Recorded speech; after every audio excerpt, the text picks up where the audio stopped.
In this episode of the IT Experts podcast, we're going to help you work out why smashing invisible ceilings can not only help you build a more successful MSP, but a more diverse one.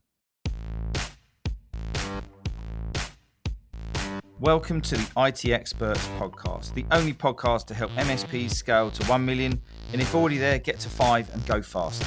At the end of the day, isn't it all about building a business that works for you rather than you for it? I hope you enjoy the show. So good morning, good afternoon, good evening. Welcome to the IT Experts podcast. Today we're going to have an amazing and very interesting conversation, probably one that you're not thinking you'll ever have in your life, as we talk about smashing invisible ceilings, glass ceilings, as we talk to Yvonne Matzk. Hello, Yvonne. Welcome to the show this morning. How are you doing? Hi, Ian. Thank you for having me. I'm really looking forward to having this chat with you. Great stuff. Yvonne is the founder of Coachere, which is a leadership organization working in the MSP space, and also the founder of the Channel Community, which is an incredible community. Now, when I met Yvonne, we were chatting about leadership and all the other things we got in common, values very much lined up, and et cetera, et cetera. And Yvonne's going to be pitching her book today. That's it. Shameless plugs. All the profits are going to charity. And Yvonne's going to tell us all about that at the moment. But the reason that we're on the podcast today is we're going to help you to understand that kind of what got your business here today is not going to get it where it needs to be in the future. And that's from a point of view of diversity and the types of workforce that we use and the thinking that we have. And we've been talking about glass ceilings, and any other type of limiting beliefs that MSP owners and other business owners can have, or people can just have in life, right? That can hold them back from the opportunities that happen as cultures evolve and all of that kind of great stuff. This is the conversation today. It's going to be really great. We're going to be touching on leadership. We're going to be talking about what's holding you back, and then the opportunities that MSPs need to embrace if they want to stand out from the crowd, attract the best talent, and survive this storm of what's going on with AI and how's the model of the MSP going to change. So enough from me. Yvonne, who are you? What do you do? And who do you help? Thank you again, Ian. Yvonne Matzk said, like you rightly said, the founder of Coachere, which is a coaching consulting practice helping leaders and next generation of talent in the IT industry, and also the founder and chair of the Channel Community, which is a free of charge community which was designed to help support the next generation of talent through free of charge mentoring or an inclusive, safe, non-intimidating environment for them to come and network and meet their peer groups. Lovely. Absolutely amazing. And I mentioned it once, I'm going to mention it again. You've recently written a book, haven't you, Yvonne? Tell us about this book. What was behind the book and what was the fire behind the pen? So when we launched the Channel Community as a CIC, we had to be aligned with a charity. And based on some research that we did, actually, it was the Tech Talent Charter that did this research that discovered that only 9% of people in the tech industry came from a low social economic background. And then we looked around the committee that was part of the founding organisation of the Channel Community, and we discovered that there's actually quite a lot of us that have all come from working class backgrounds. So we decided that we would try and help raise awareness of this by aligning ourselves with the Social Mobility Foundation. So as part of that journey, we decided to do a podcast called Smashing the Glass Ceiling, because we wanted an opportunity to showcase some of the most amazing talent that we have in our industry that have all started from very humble beginnings, but have all gone on to have amazing careers. And these are across various different roles and seniorities in our industry. So we did the podcast and we came up with this idea, why don't we turn it into a book? Because if we can turn this into a book, then we can share these stories with people that we want to inspire and motivate, that where you start doesn't dictate where you finish, and try and support the efforts that the Social Mobility Foundation were doing. Love it. Absolutely love it. And for those MSPs listening who have been to any MSP event, you have all heard a story like this, because you would have heard a famous rugby player, a Formula One driver, a successful coach, whoever it might be, the rags to riches stories. You hear it all around and we all get inspired by it and we go, oh, look, we can do much more and all this. But what you're doing here, Yvonne, is really amazing, because you're actually leaning into that and you're going, let's go and find more people that we can create some success stories with, right? Rather than let's just go to the usual pool of talent and see what we can find there and, oh, they're no good. And how many times do we hear people saying recruitment's a nightmare? Yeah, it is, because you're probably looking in the wrong pond. You're probably Yeah. looking in the wrong way, because recruitment is a marketing exercise.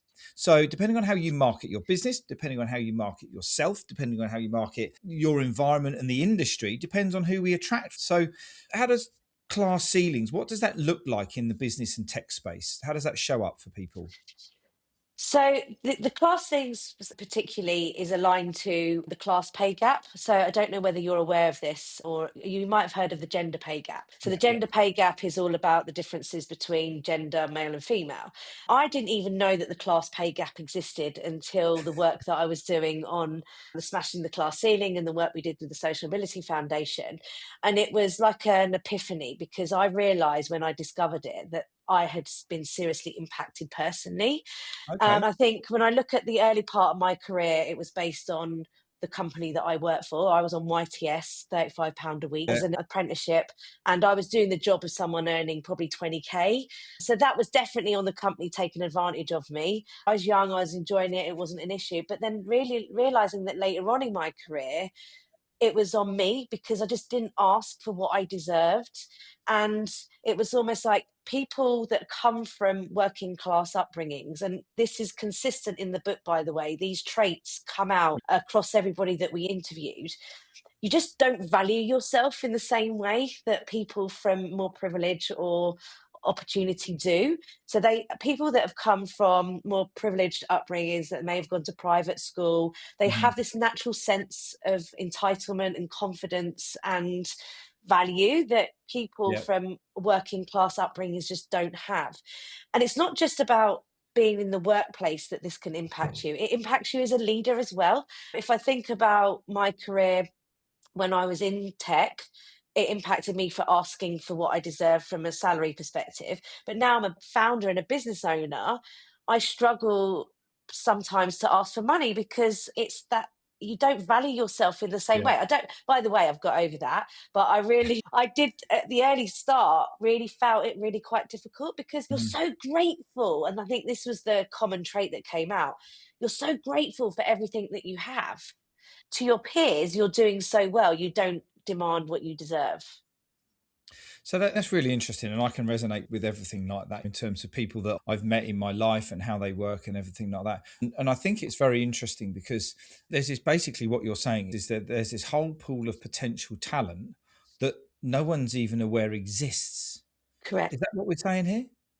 Yeah, I think to your point earlier, you said if we keep fishing from the same puddle, you're going to, or pond you mentioned, but I call it a Yeah. puddle because it's literally what it is. You're going to get the same results. There was another piece of data that really made me think, oh my gosh, that's ridiculous. Apparently, if you hire somebody from a more privileged upbringing, they will, of low talent, they earn 20% more than people from high talented people Yeah. that from a more disadvantaged upbringing.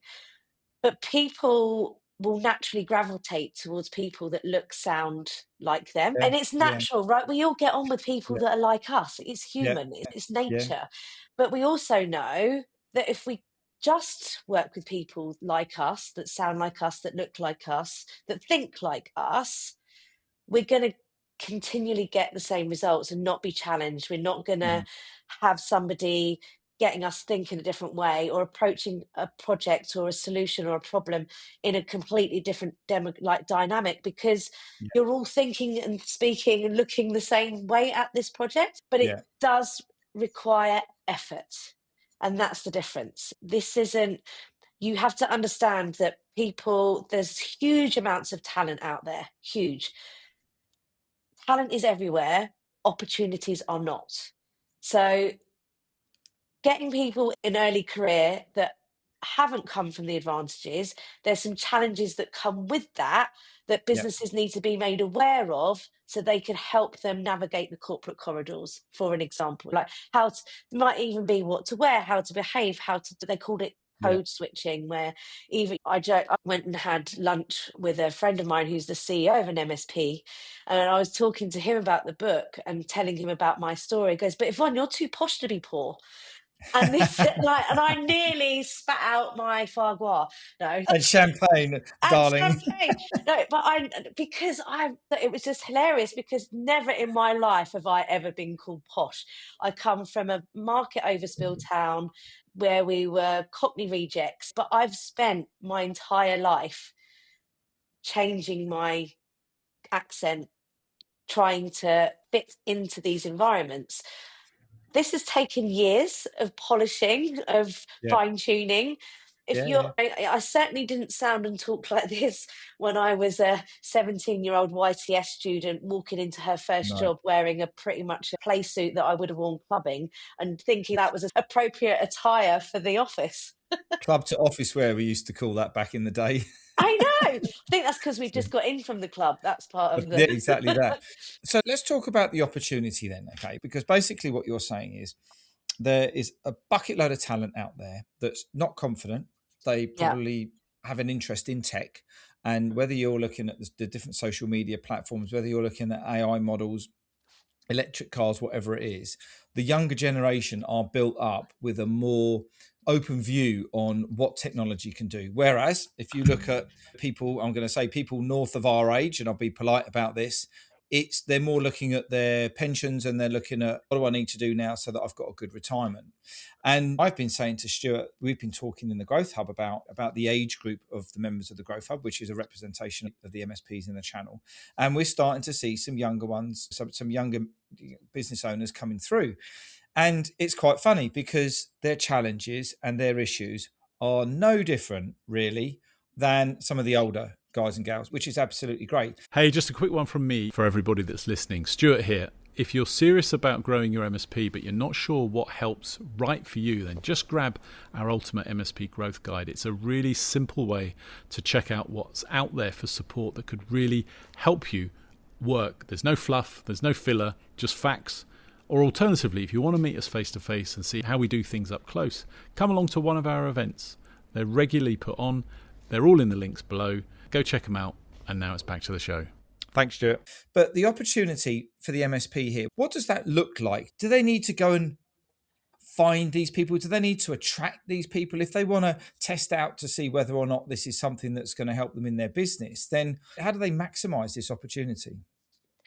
So there's lots of different ways that they can go and look at different talent pools, should we speak. Yeah, In fact, one of the things that we've done at the back of the book, so here's the book, by the way, there's the another book plug. there for those on Um, video. at the back of the book, we actually have a guide for companies, and it talks about all the things that they can do to help attract people or go out and look at different ways of accessing this type of talent. As you probably are fully aware, Ian, channel and the industry itself is one of those best kept secrets Yeah, because until you're in it, no one really understands what it is. So the no, first part is awareness and visibility, and there's organizations out there like tech channel ambassadors that you can go and work alongside, that go out to schools and help them make aware yeah, what the actual industry is and what the channel means, that it's not just the piece of water that connects the UK and France. It yeah, is yeah, actually an amazing industry that we have, but also that not all the roles in our industry are technical, because people get put off by the fact that, oh, I'm not techie, so I can't come and work in this industry. As you and I also know, that the skills needed today are probably more around soft skills, emotional intelligence, human skills that you yeah, can't replace with technology. And those are the skills that are in spades across the people that come from diverse backgrounds, because they've not had the opportunities from the technology side. So they've doubled down on other types of human behaviors that have managed things like work ethic, grit, resilience, all of those things that you can't teach yeah, are ingrained yeah, with people from this type of environment. So go out, look at think people, like work with organizations like the Tech Channel ambassadors to go out to schools, rethink recruitment, remove all the unnecessary barriers, like take away the entry requirements as well. Stop saying you need a degree from a Russell Group like university. Education is not an indicator of success. There's no, so much research out there that proves that. Angela Duckworth wrote about it in her book Grit. The things that make people successful are passion and resilience, perseverance. Education was never a component. So look at work ethic, hire on those types of skills, the things that you can't teach. Everything else is teachable.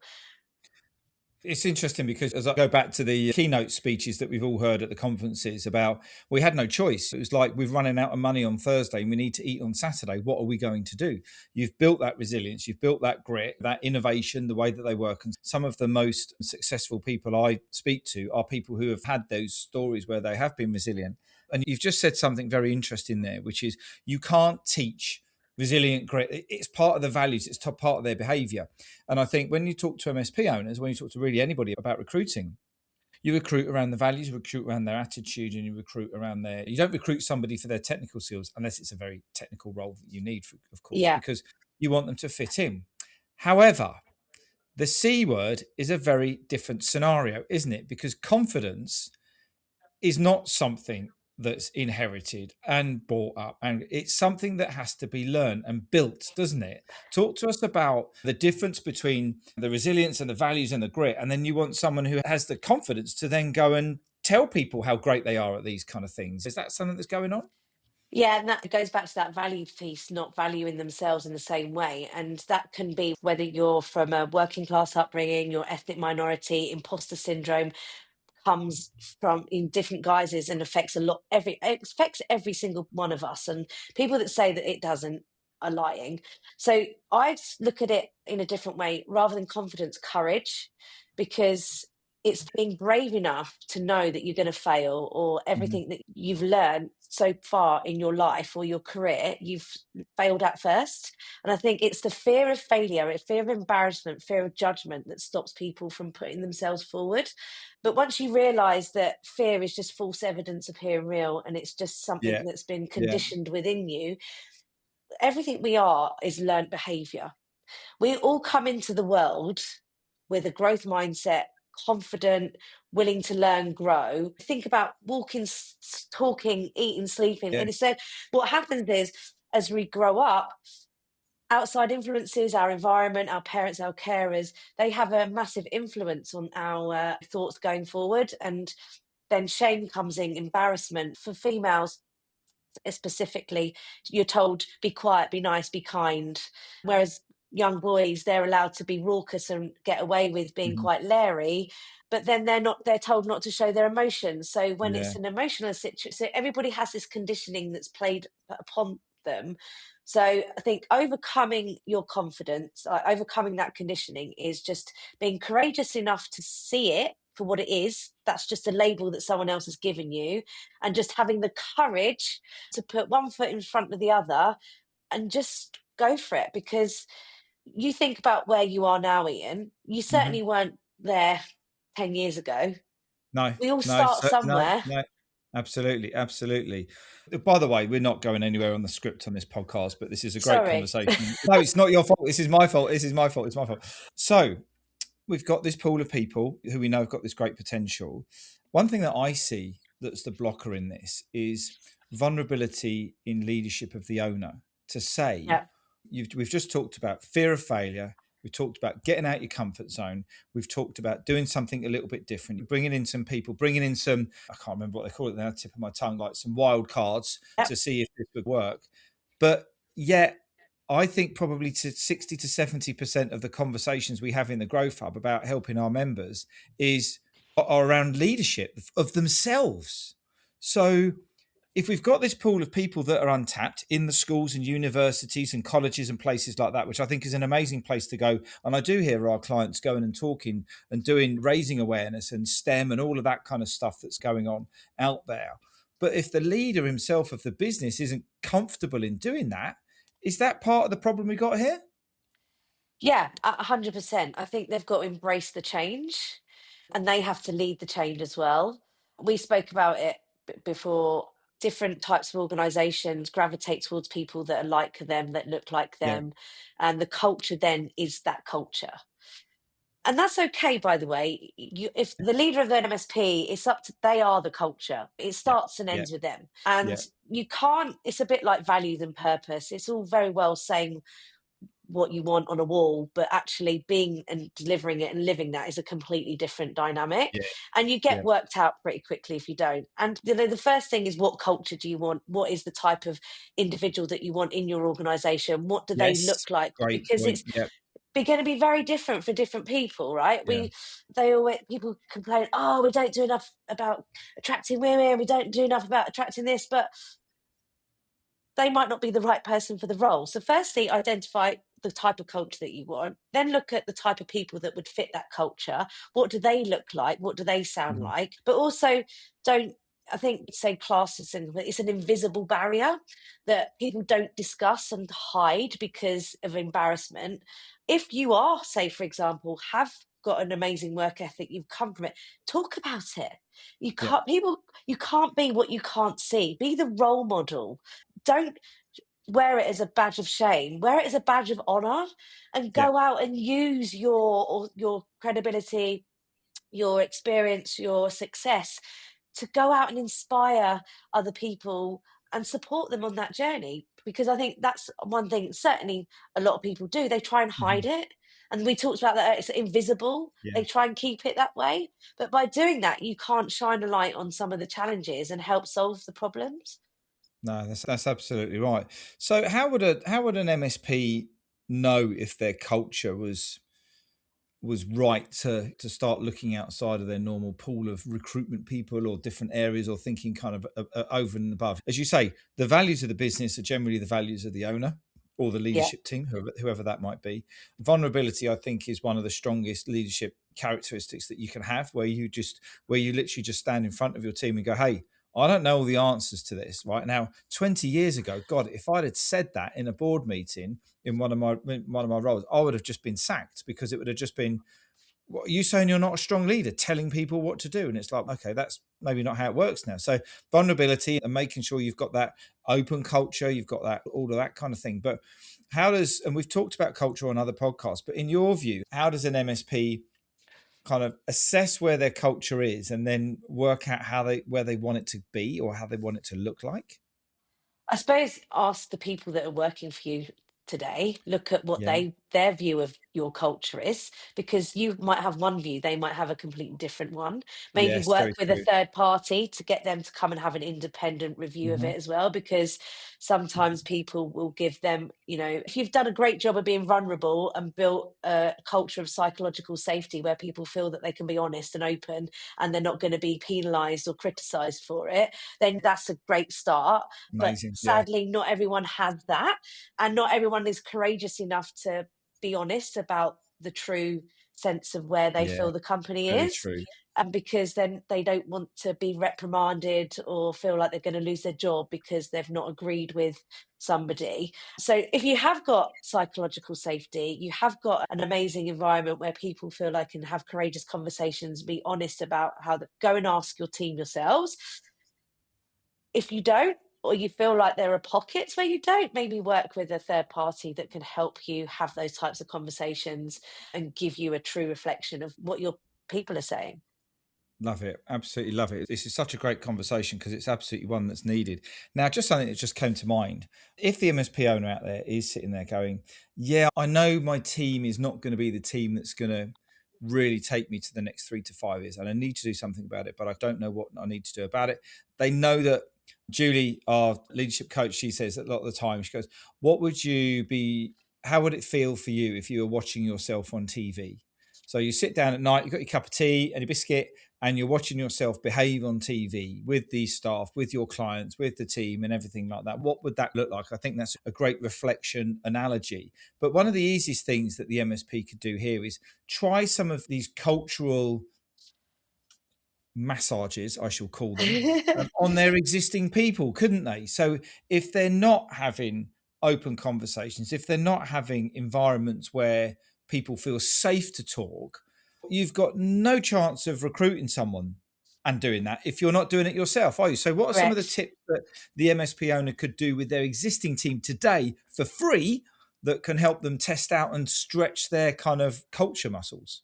I saw Julie at the MSP show when she talked about Yes. that. And I think Yeah. it's a really great analogy around Yeah. getting people Yeah. to really look at themselves in the mirror and think, Yeah. what I project is that what's coming back to me. So self-awareness is probably the most Yes. like Yes. most needed skill. Self-awareness one, but adaptability two, because you cannot change other people. Fact. But you can change how you get them Yeah. to perceive you, or how you let them affect you, Yeah. or how you interact with them, because that's on you. That's within your power to do that, but you can't change them as a person. So first, go and have the conversation with your team and be vulnerable with them, be honest. You could even do your own little 360 feedback, create Yeah. your own little survey and Yeah. say, just, and do it anonymously with them. Say, look, I don't even need you to put my names. I just want you to get a set of questions that you want to know the answers Yeah. to. Create yourself a Google form or Yeah. whatever software you use. No, nobody's paid for Google, by the way. Oh, there's a lot of people paid by Google. Don't you worry about Yeah, that. I'm not one of them. I don't think we'll tip the balance on this podcast.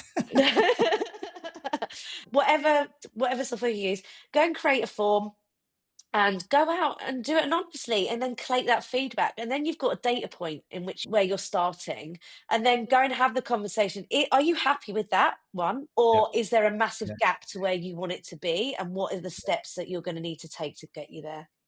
Yeah. And you could even, and you probably will do, use your AI tool to do that. The one that knows your business, ask it, what are some of the best questions so that I can improve my culture, so that I can open up some diversity and reach a different talent pool. Because guess what? When you start recruiting in different places, you're going to get different people, you're going to get a different result. And the business is then going to start to thrive and grow. It's a bit like Halo. They only recruit graduates from university. And they do that for a reason, because they want everybody to grow up and they want everybody to know the way and how that business works. But that culture is very much like the Apple culture. You'll go into the Apple store, but Dan, when you walk into the Apple store, you're going to get yourself sorted, fixed. And when you walk back out again, the problem that you had when you went in is not going to get fixed. Now, your MSP should be running like that. And all the people should be swimming on the same team. And whether you call this podcast team building, whether you call it leadership, whether you call it kind of recruitment, whatever it might be, it touches so many different areas of business and life that's so important, right? Yvonne, absolutely loved this show. We could go on for an awful long time, but we can't, unfortunately. MSP business owners out there who have been listened and have been tantalized, and as Stuart would say, they've been left salty where they want a little bit more of this. What do they need to do? Massive opportunity here. What's the top three things that you've got to for MSPs to walk away with today so that they can put this in action and really help their businesses and their people? So, we said sense check their culture, go and ask the people within their Yeah, organization as to what they really think, not what they think. yeah, Benchmark it against where you are today versus where you want to be in the future. And yeah, obviously, then start doing the work to do that. But also rethink your recruitment strategy and look at other places that you could be going and yeah, potentially recruiting this amazing pool of talent that is out there that is just not getting the opportunities, because most skills are transferable. yeah. Yeah, fantastic.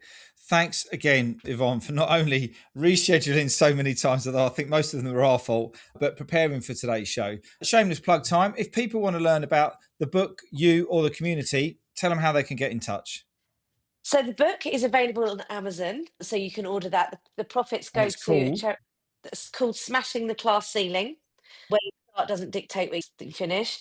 The profits for the book go to a charity called Turn to Us, which is an organisation that helps people in financial difficulty. Join the channel community, and details which you can find on the old channel community website, which we'll share afterwards. We have 3 events during the year. Our next one is on the 19th of November at Softcat's offices in London. It's free, everybody's welcome.